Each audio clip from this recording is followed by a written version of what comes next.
TMC का खत्म होने वाला वजूद, तीनों नगर निगम एक हुए तो नहीं रहेगा पूर्वी दिल्ली नगर निगम। पूर्वी दिल्ली के लोगों को जाना पड़ेगा Minto road civic centre.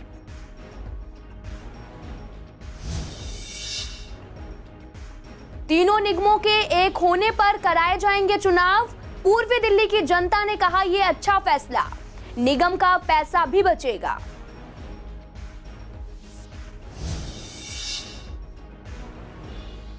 BJP की जीत पर पूर्वी दिल्ली के लोगों ने मनाया जश्न। लोगों ने कहा हमें बहुत खुशी है, दिल्ली के एमसीडी के चुनावों में भी आएगी बीजेपी।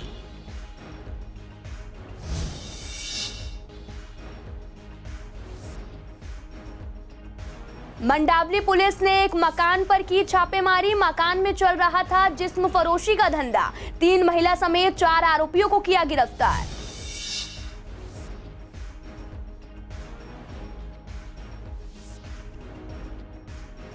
पांडवनगर पुलिस ने एक आरोपी को किया गिरफ्तार। स्नैचिंग की वारदात को अंजाम देने जा रहा था, ट्रैप लगाकर पकड़ा। आरोपी के पास से एक पिस्टल, 3 मोबाइल और एक बाइक हुई बरामद। नमस्कार, मैं आपके साथ अंकिता पाल। आप सभी का पूर्वी दिल्ली खास में एक बार फिर से स्वागत है। रुक करते हैं खबरों की तरफ। तीनों नगर निगमों को एक करने की कवायद शुरू होते ही अब ऐसा लगने लगा है कि ईडीएमसी यानी कि पूर्वी दिल्ली नगर निगम का वजूद भी जल्द ही खत्म हो जाएगा। पूर्वी दिल्ली नगर निगम के पार्षदों का कार्यकाल 22 को खत्म हो रहा है।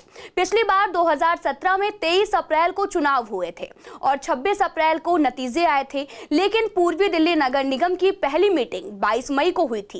इस तरह से 22 मई से पहले ही नए सदन का गठन होना है। अब चुनाव आयोग द्वारा तीनों नगर निगमों को एक करने के नाम पर फिलहाल चुनाव टालने से ऐसा माना जा रहा है कि अब पूर्वी दिल्ली नगर निगम को खत्म कर दिया जाएगा। एक्सपर्ट्स का कहना है कि तीनों नगर निगमों को एक करना कोई मुश्किल काम नहीं है।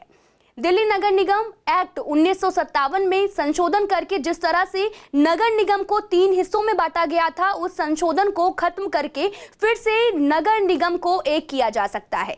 लेकिन सरकार की मंशा सिर्फ नगर निगमों को एक ही करना नहीं है। सूत्रों का यह भी कहना है कि नगर निगमों के इलाकों का फिर से विभाजन किया जाएगा। एक बार फिर से यह तय किया जाएगा कि नगर निगम के कितने पार्षद होने चाहिए।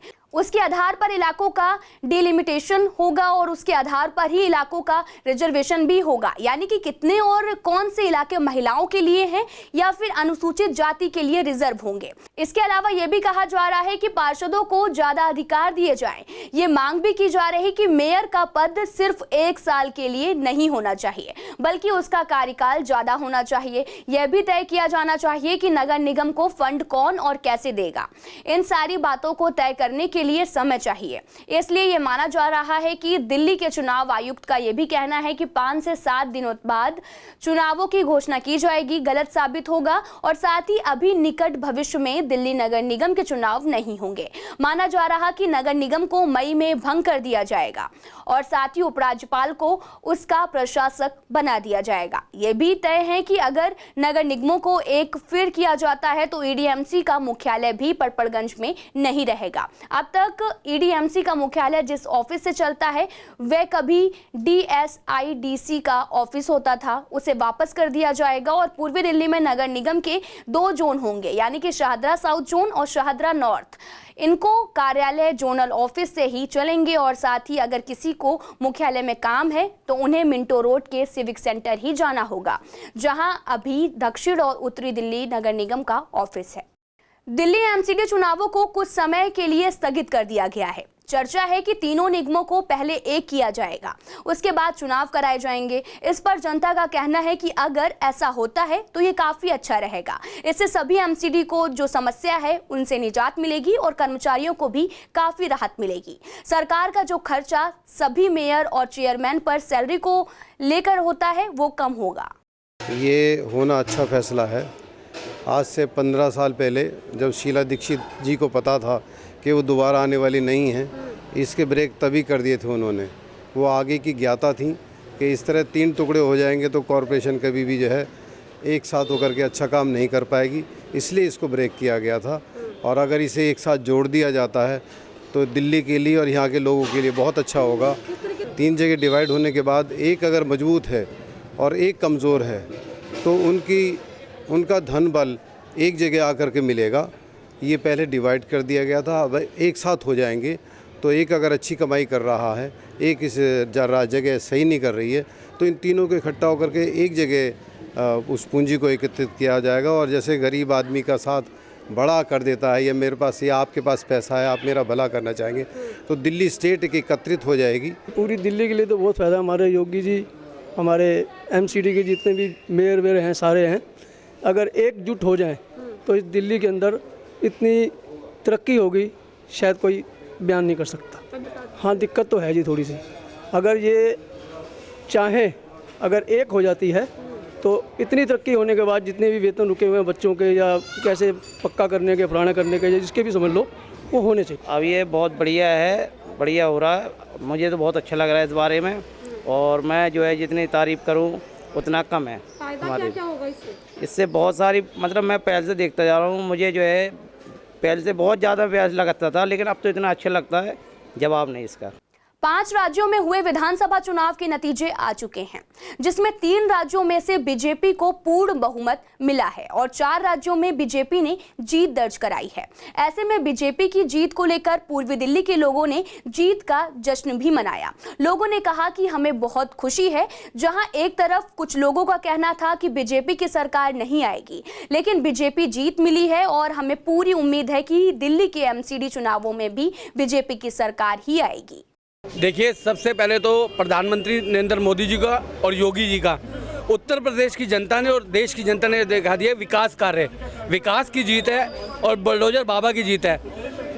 दंगा मुक्त सरकार, प्रशासन में नंबर 1 सरकार, क्राइम मुक्त सरकार, उच्च शिक्षा मुक्त सरकार, इन्होंने किया विकास कार्य जो किए, उसके लिए वहाँ की जनता का ने योगी जी और मोदी जी का बहुत बहुत धन्यवाद किया, सरकार एक तरफा देकर।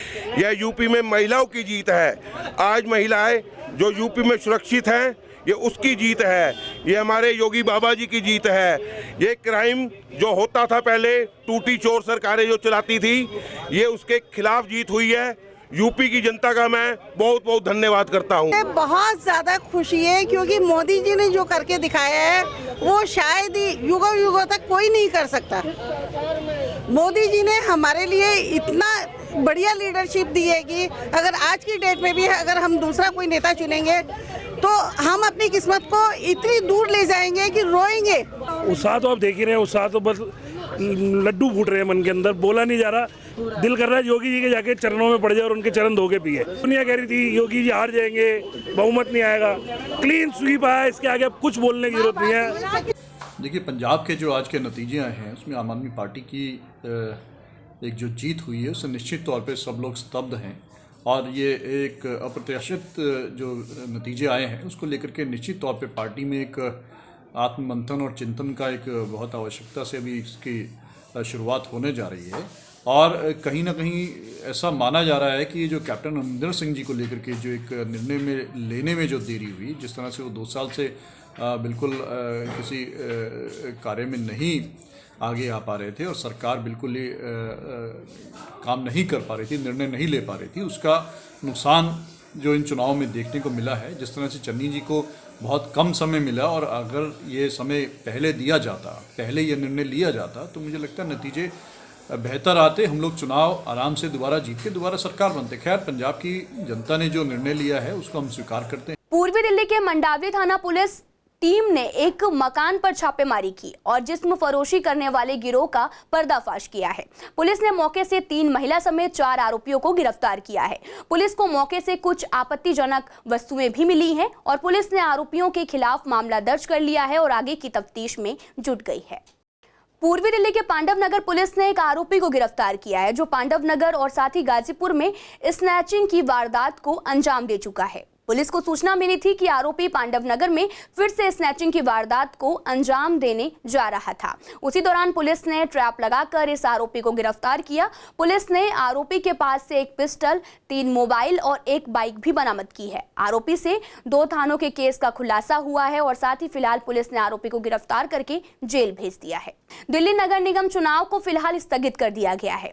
इस बार बीजेपी ने कांग्रेस सरकार पर पलटवार किया है। बीजेपी नेता महेंद्र आहूजा का कहना है कि जब तीनों एमसीडी अलग की गई थी तब कांग्रेस सरकार थी। शीला दीक्षित ने कहा था कि सब कुछ मैनेज हम करेंगे, लेकिन वह सारी चीज जो है वो फंड पर आकर रुक जाती है।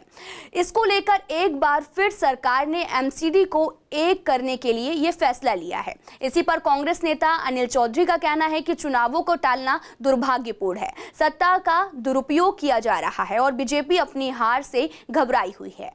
दिल्ली नगर निगम के चुनावों को टालना बड़ा दुर्भाग्यपूर्ण है। सत्ता का दुरुपयोग करके दिल्ली नगर निगम के जो चुनाव 2022 अप्रैल में होने थे टाला गया है। ये दर्शाता है कि केंद्र में शासित भाजपा और दिल्ली में शासित आम आदमी पार्टी अपनी हार से घबराई हुई है। यदि ऐसा नहीं होता तो समय पे चुनाव कराए जाने चाहिए थे। इलेक्शन आयोग की तरफ से जो बयान जारी हुआ है, 4:30 बजे उन्हें पत्र मिलता है और उनको ये चुनाव टालने पड़ते हैं। ये दर्शाता है कि किस तरह से राय मुशारी के साथ दोनों ही सत्ताधारी लोगों ने इस चुनाव को टाला है। केंद्र सरकार ने फैसला लिया है कि एमसीडी को मजबूत किया जाए और तीनों एमसीडी को यदि एक किया जाता है तो एमसीडी निश्चित ही मजबूत होगी, खर्चे कम होंगे, आमदनी ज़्यादा होगी और हम लोग बहुत तेज़ी से विकास कर पाएंगे। ये तीनों एमसीडीज़ को अगर एक कर दिया जाता है तो एमसीडी एक बड़ी बॉडी, एक राज्य स्तर की बॉडी हो जाएगी। तब हम केजरीवाल के महतात ना रह के सीधे केंद्र सरकार के अंडर हो जाएंगे और अगर केंद्र सरकार के अंडर हम होते हैं तो पैसा नहीं रुकेगा, विकास कार्य भी बहुत अच्छे होंगे। तीनों निगमों को एक करने का फैसला चाहे पहले लिया होता चाहे आज लेते, लेकिन ये जब कार्यकाल पूरा हो जाएगा तभी तीनों निगम एक की जा पाएंगे। अभी का जो मैंडेट है वो 3 एमसीडीज़ के लिए मिला हुआ है। जो हमें मत मिला वो 3 एमसीडीज़ को अलग अलग करके मिला है। अगला मत तीनों को एक करके लिया जाएगा। इसकी अवधि चाहे वो पहले हम तय करते चाहे आज करते, इसके लागू होने का समय अभी आया है। पूर्वी दिल्ली के प्रीत विहार थाने में किडनैपिंग का मामला दर्ज कराया गया था। 2 लड़कों ने एक दुकान के सामने एक युवक के साथ मारपीट की और उसके बाद किडनैपिंग करके ले गए। प्रीत विहार पुलिस ने एसएचओ हीरालाल के नेतृत्व में टीम बनाई गई थी और जिसके बाद पुलिस ने 3 घंटे के अंदर मामले को सुलझा लिया। इस पूरे मामले में 7 आरोपियों को गिरफ्तार किया गया है। पूर्वी दिल्ली के प्रीत विहार इलाके में एक मामला दर्ज होता है और ये मामला जो है किडनैपिंग का होता है। पूरा मामला आपको बता दें मंगलवार का है और इस वक्त हम खड़े हैं प्रीत विहार थाने के ठीक सामने। तो आला अधिकारी थाने में मौजूद है, यहाँ पर एडिशनल डीसीपी यहाँ पर आए हुए हैं। मंगलवार एक शॉप के आगे अचानक मारपीट होने लगी। 2 लड़कों को कार में अगवा कर बदमाश जो है ले जाते हैं। पीड़ित के साथ 2 साथी मौके पर मिलते हैं। इसी के साथ मैं आपको बता दूं कि साथ ही साथ पुलिस ने दोनों आरोपी को गिरफ्तार कर लिया है। पुलिस की गिरफ्त में अभी 4 जो है संदिग्ध व्यक्ति भी हैं, उनसे पूछताछ जारी है। वीडियो जर्नलिस्ट अनिल मेहरोल के साथ मोहित शर्मा, सीशन लाइव, दिल्ली। पूर्वी दिल्ली के ज्वालानगर में पिछले लंबे समय से पीडब्ल्यूडी ने सीवर के लिए काफी गहरा गड्ढा खोदा था, जिसका काम काफी धीमी गति से हो रहा है, जिससे यहां रहने वाले लोगों को और यहां से गुजरने वाले लोगों को काफी दिक्कतों का सामना करना पड़ रहा। जिस सड़क पर ये काम चल रहा है उस पर मार्केट भी है और लोगों की आवाजाही भी हर वक्त रहती है, लेकिन काम धीमी गति से होने की वजह से लोग काफी परेशान हैं। दिक्कत ये है, सामान चोरी हो गया था उस दिन, रोड वगैरह चोरी हो गई थी और कुछ सामान छोटे मोटे चोरी हो गए, दिक्कत आ रही है। अब सामान आ रहा है, अभी लगभग 1-1.5 घंटे में सामान हो जाएगा। आज काम बंद है, कल तक काम चालू था, आज ही बंद है काम। हाँ, आज की तारीख में काम बंद है, कल रात तक काम चला है। पब्लिक को इस गड्ढे की वजह से पिछले कम से कम 20 से 25 दिनों से इतनी परेशानी हो रही है। हिंदू संस्कृति का हमारा इतना पावन पर्व आने वाला है 8-10 दिन बाद में, और अभी तक 20 दिनों में इस कार्य के ऊपर कोई भी इम्प्रूवमेंट नहीं है। जो सरकार करा रही है, जो अधिकारी करा रहे हैं, मुझे लगता नहीं कि अब तक इसमें ऐसा कोई इम्प्रूवमेंट हुआ है पिछले 20 दिनों से। ये 15-20 दिन से काम चल रहा है। यहाँ सबसे ज़्यादा तो बच्चों के जो स्कूल के पूरा ये होल्ड है। यहाँ पर 50 तरफ की गलियों का रास्ता मेन है, ये ढोड़ है। यहाँ बच्चों को इतनी परेशानी आ रही है, गिर रहे हैं, उठ रहे हैं, कीचड़ मान लो, परेशानी हो रही है। काम तो बहुत धीमे से चल रहा है, लेकिन कल तक था, आज बिल्कुल बिलो हो गया। ये मशीन है, कल आई है 4-5 दिन बाद। तो 5 दिन पहले खाली बैठे रहे हैं, आज फिर खाली बैठे हैं। और यही काम हो रहा है, 2 दिन खाली बैठते हैं, 2 दिन काम करते हैं। त्योहार आने वाले कल वहाँ खड्डा खोदा है पीछे इन्होंने, आज बंद पड़ा है काम ही नहीं कर ही नहीं रहे। दुकानदारी पे पूरा फर्क पड़ रहा है। सामने दुकान है, ना कोई आ पाता ना जा पाता। पूर्वी दिल्ली के जीटीबी अस्पताल में गुरुवार से 2 दिन के लिए मेगा डिसेबिलिटी कैंप शुरू किया गया है। इस कैंप में दिव्यांगजन 1 दिन में दिव्यांगता प्रमाण पत्र बनवा सकते हैं। इस मौके पर डीएम प्रांजल पाटिल भी पहुंची, जिन्होंने दिव्यांगजनों को व्हीलचेयर और ट्रीसाइकिल भी दी है। और साथ ही डॉक्टरों का ये भी कहना है कि कैंप नया डिसेबिलिटी के लिए ऑनलाइन सर्टिफिकेट देते हैं और हमारे इस कैंप में मरीजों को डायरेक्ट फ़ायदा मिल रहा है और इस तरह के कैंपों में धक्के नहीं खाने पड़ते हैं। देखिए, यहाँ पे सोशल वेलफेयर डिपार्टमेंट है, उन लोगों ने अपने जो पेंशन का होगा या फिर उनको और जो सहायता है, एजुकेशन डिपार्टमेंट का इधर है, एडमिशन के लिए वो आइडेंटिफाई भी कर रहे हैं बच्चों को कि भाई किसमें किन का एडमिशन हो सकता है। संस्था है जैसे थैलेसीमिया, नया हमारी डिसेबिलिटी जो इंक्लूड हुई है, इसके बारे में अभी लोगों को जानकारी होगी किस तरह से इसमें ब्लड ट्रांसफ्यूजन करना पड़ता है, ये सब चीज़ें हैं। देन एड्स एंड अप्लाइंसेस का है, एसडीएम का दफ्तर इधर है, जिनको जो रेलवे वाले हैं वो रेलवे कंसेशन मिल रहा है। अंदर कैंप लगे हैं डिसेबिलिटी सर्टिफिकेशन के, अलग अलग डिसेबिलिटी के, बहुत सारे स्पेशलिस्ट इंक्लूडिंग इवास मैंने देखा डॉक्टर्स उधर हैं। इससे काफ़ी फ़ायदा ये होगा कि एक जगह पे बहुत सारी चीज़ें हैं, कुछ लोगों को आज ही फ़ायदा हो जाएगा। से पेशेंट्स को डायरेक्ट बेनिफिट मिल रहा है। एक जगह पे जब वो आ जाते हैं तो उसी वक्त उनके फॉर्म्स बनते हैं, उनको सब इन्वेस्टिगेशन होता है, मेडिकल बोर्ड बैठा हुआ है और उसके ऊपर सिग्नेचर हो जाएगा। कुछ के कार्ड्स तो आज ही मिल जाएंगे और कुछ के कुछ दिनों के बाद मिल जाएंगे। सो मैं चाहूँगी कि ऐसे और कैंप्स जो हैं दिल्ली के अंदर और लगाए जाएं और दिल्ली जो स्टेट है वो एक नंबर 1 बने कंट्री के अंदर। जहाँ तक कन्वर्जन और प्रिविलेजेस का सवाल है, उसके अंदर जितने भी 21 डिसेबिलिटीज़ हैं उन सब पेशेंट्स को इसको डायरेक्ट बेनिफिट मिले। नहीं, कैंप हमारे जो ये कैंप है, ये स्पेशल कैंप है इस सेंस में कि जो अभी नया डिसेबिलिटी आया, अब हम ऑनलाइन सर्टिफिकेट देते हैं UDID। तो UDID के लिए लोगों को ऑनलाइन अप्लाई करना पड़ता है, लेकिन क्योंकि अभी जो नंबर ऑफ़ डिसेबिलिटीज़ हैं वो 7 से 21 बढ़ गई हैं अभी हमारे नए कानून में, तो इसलिए बहुत सारी जो 14 नई विकलांगताएँ हैं जो ऐड हुई हैं उसके बारे में अवेयरनेस कम है। तो उसी के लिए हमारी स्पेशल ड्राइव है कि जिन लोगों ने अप्लाई किया है सर्टिफिकेशन को नहीं मिला, उनको on the spot certificate issue हो जाए। और इन एडिशन टू दैट जो बाकी एड्स और असिस्टिव डिवाइसेस हैं या जैसे रेलवे कंसेशन फॉर्म है या जो भी दूसरे बेनिफिट्स हैं, वो सारे उनको एक ही प्लेटफॉर्म पर मिल जाए, उनको यहाँ से वहाँ भागना ना पड़े। बहुत फ़ायदा मैंने कि इसलिए धक्के खाने पड़ते हैं हॉस्पिटलों में, यहाँ आए तो कम टाइम में बन जाएगा, बिना धक्के खाए बन जाएगा। जी लगते तो मिलता तो ज़्यादा सामान मिलता तो है। फायदेमंद होते हैं इस धक्के? हाँ, फायदेमंद तो होते हैं। धक्के खाने नहीं पड़ते लोग? जी थोड़े बहुत तो धक्के खाने पड़ते हैं, पर इतने नहीं है। अब कैसे है, अब कैसे यहाँ पे बहुत से बंदे खिंचा के जा रहे हैं, तो एक बंदा व्हीलचेयर लेकर उनके लिए काउंटर तक पहुँचाने के लिए ज़रूर होना चाहिए। क्योंकि ज़्यादातर कैंप लगते हैं वहाँ पे क्या होता है, व्हीलचेयर कोई सुविधा नहीं होती, कोई पैरों पर खिंचड़ के जा रहा है, किसी के घुटने में खून निकल रहा है खिंचड़ने से, तो इतनी सुविधा होनी चाहिए, व्हीलचेयर वगैरह गार्ड वगैरह जरूर होना चाहिए। फिलहाल पूर्वी दिल्ली खास में आज के लिए इतना ही। तमाम खबरों के लिए आप देखते रहिए CCN लाइव।